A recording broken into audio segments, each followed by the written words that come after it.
Manchester, New Hampshire. New Hampshire, of course, is the all-important first-in-the-nation primary state, and we are less than 3 months away from the first votes being cast in the race for the Republican presidential nomination. And with us now live, the man who's currently in the lead in the New Hampshire polls, Republican presidential candidate Donald Trump. Donald. Hi, everybody. Donald. All right. So let's get this straight. You were there last night. Right. Mm-hmm. You flew straight here. Right. How many hours sleep did you get? Not too much, like about an hour and a half. About an hour and a half. That's so, right. so you're rested and ready to go. What I do for you folks. I mean, this It's unbelievable. No, I'm doing it for them. Oh, Yeah. okay. That's all right. Great show. So, All right, let's dive in. yeah, let's dive in on the debate last night. Yeah. How do you think the debate went? I thought it was great. I thought the moderators were fantastic. You know, you go from that to what we had a few weeks ago, which wasn't good. Talking about football, right? Fantasy football. I thought the three moderators did a fantastic job. Couldn't have been, and not only really a good job, it was elegant. It was an elegant debate. Now, I don't know if that's going to be as big as it would have been, let's say, number one. We had 24, 25 million people for number one, and I would think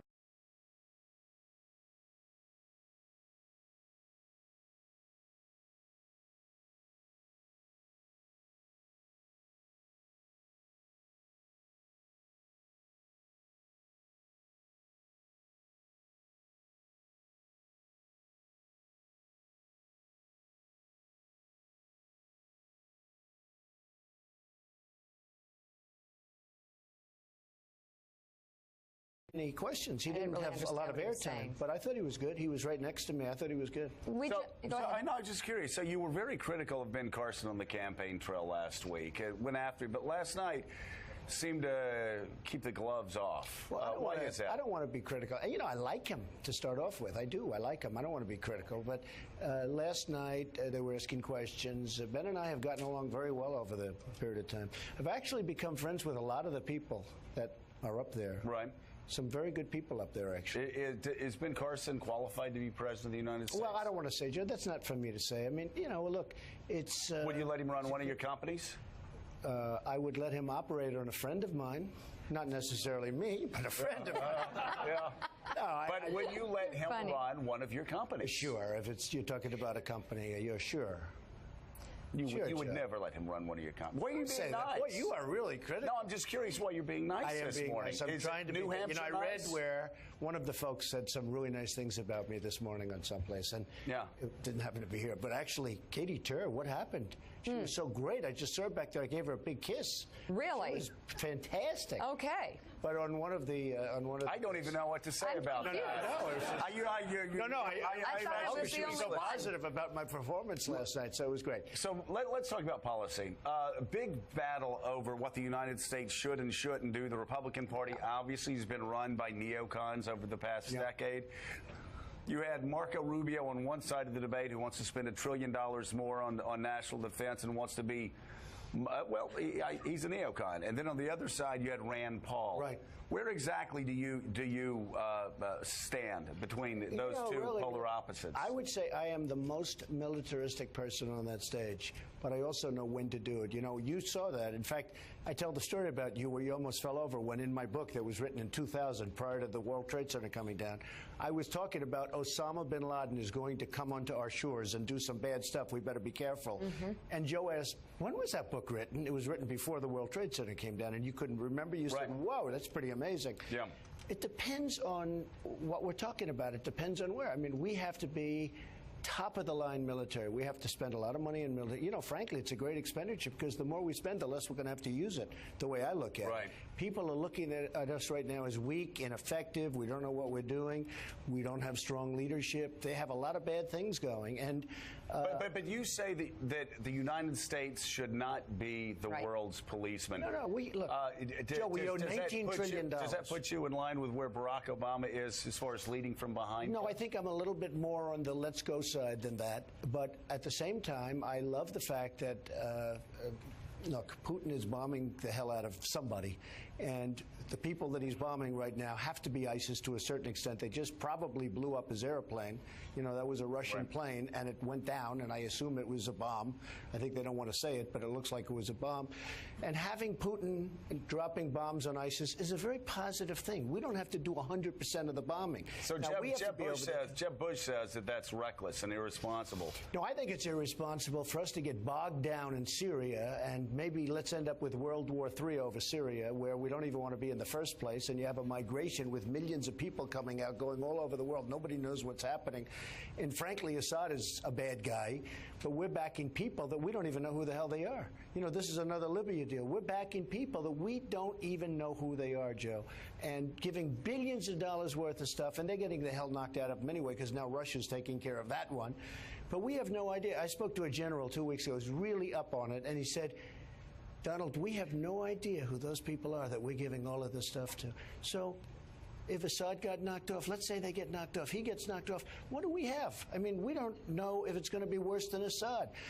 So what are we doing? In other words, what are we doing? We shouldn't have gone into Iraq, and we destabilized the entire Middle East by doing it. ISIS now, we have ISIS because of that. We have ISIS. Look at Libya with Gaddafi. So we have Libya, we have Gaddafi. He's not there. It's 10 times worse than it ever was when we had Gaddafi. And now we have the same thing.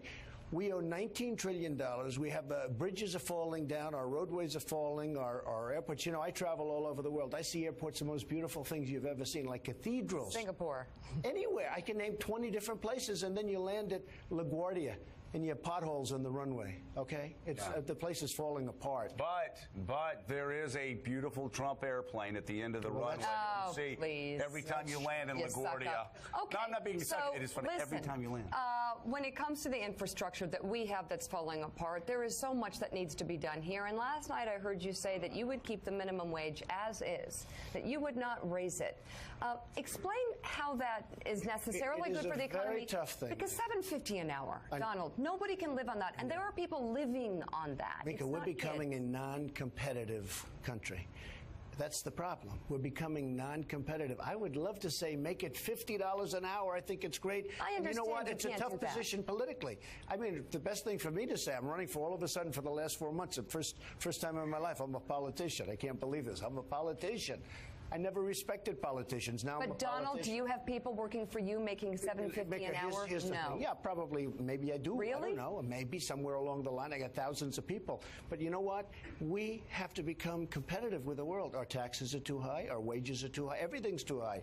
We have to compete with other countries. And if we're going to just say, hey, I just see in New York where they made it $15, well, you're going to see our a lot wages of bad are things. not. I mean, you can argue our wages are flat. What's going to happen is now people are going to start firing people because they're going to, you know, the old story, and it's happened 100 times. It's always happening. But I'm not even saying from that standpoint, Mika, we have got to do something to compete with the rest of the world. Our country is not competitive anymore. That's why we're losing all of the manufacturing. Now, it's currency manipulation and all of those things that I talked about last night. A lot of currency manipulation. They are doing it brilliantly in China. China is a tremendous abuser of the United States. I said the other day, in the history of the world, there has never been a greater theft than what the United States has, you know, how we've been taken care of by China. China has it's one of the great bank robberies of all time. Explain that. Well, China has manipulated their currency. They've taken our jobs. They've taken our base. They've taken our manufacturing. They've taken so much out of us.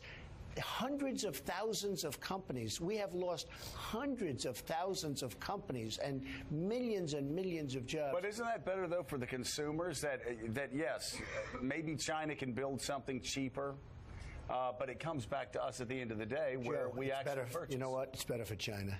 Not better for us. We're losing our jobs. We're losing everything. We're losing our manufacturing, our base. We're losing everything. Now, we can change it. Would you be last year, protectionist?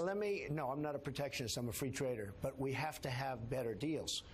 Last year and this year will be almost $500 billion imbalance with China. $75 billion U.S. trade when you talk about an imbalance with Japan. $55 billion with Mexico. So we're going to lose 55. It's not actually a loss, but it really is a loss. They'll tell you it's not a loss. It really sort of is. $55 billion trade imbalance with Mexico. And you can go right down the line. So you've I will take care of that better than anybody. Trade deals that the Obama administration has made. Are there any good deals that this administration? Not too many. Not too many. Can you name one? You look at I can't name one. Look at the Iran deal. Maybe the worst deal I've ever seen negotiated of any kind, and I'm not talking about between countries. Maybe the worst deal I've ever seen negotiated. The Iran deal, they get $150 billion. They get everything they wanted. We caved point after point after point. We don't even get our prisoners What do you do on day one if you're president of the United States? You've said before, Obama's made the deal. Trump has to live by that deal. The biggest problem with the deal is they're getting now the $150 billion. I can't get it back. No matter how good I do, the money will be gone. I hate that the money is gone. I've always liked money. Okay? I hate that the money is gone. $150 billion will be gone. So hopefully when I get there, I'll do such a good job, Nikki. You'll be so proud of me. Really? But the money is gone. Okay, so let's talk about money. You have talked about using United States laws to further your business. You've used bankruptcy laws, and often to your benefit. What happened to those investors after you filed for bankruptcy? You were able to Wait. Let's go back. No, every major person that you've had on this thing, in terms of business, has done the same thing. I don't disagree, Donald. I'm not arguing that. Okay. I'm just wondering what happened to the others in those deals. Fine. Everybody's done fine. I've used the laws of the country to make good deals for myself, and also I've had hundreds and hundreds of companies. 3 or 4 times I've done a restructuring so that people could keep their jobs, among other things. But I've used the laws like other people do. I'm not going to mention their names, but almost every person that sits in front of you has done the same thing. Unfortunately, I get more publicity when I did. I did one deal where I bought the company. It was a terrible company. The guy made a terrible deal. I bought it. He's a friend of mine. He was just down and out. I bought it, immediately threw it into a chapter, beat the hell out of the banks, those poor banks, and made a good deal out of it. That's called business. You know, now I'm in a different world, but that's called good business. And you do those things. You use the laws of the country, the laws of the land, and I did.